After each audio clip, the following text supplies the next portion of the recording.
ఉత్సాహవంతుడు. ఈరోజు పార్టీ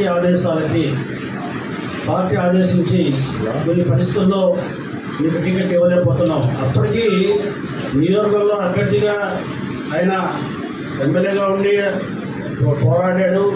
నియోజకవర్గంలో మంచి పేరు వచ్చింది. అదే రకంగా అభ్యర్థిగా తిరుగుతున్నారు సతీ సమేతంగా. రేపు వారి భార్య గారు కూడా ప్రచారంలో ఉన్నారు.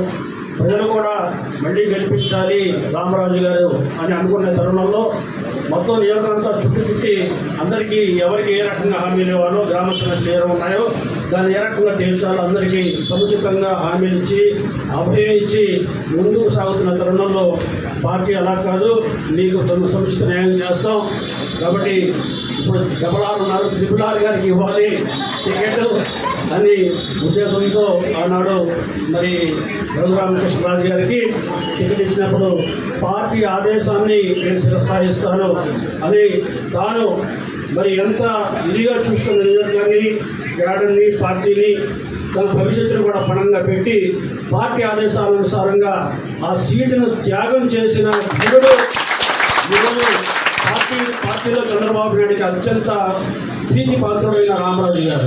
అందుకనే మొట్టమొదటిసారిగా ఎవరైతే చివరి క్షణంలో వారి పదవులను త్యాగం చేశారో వాళ్ళు గుర్తించాలి, గౌరవించాలనే ఉద్దేశంతో ఏపీఐఏసి ఇండస్ట్రియల్ డెవలప్మెంట్ కార్పొరేషన్ చైర్మన్గా ఇచ్చి ఆయన గౌరవించిన విషయాన్ని కూడా ఈ సందర్భంగా మనం చేసుకుని పనిచేస్తున్నాను.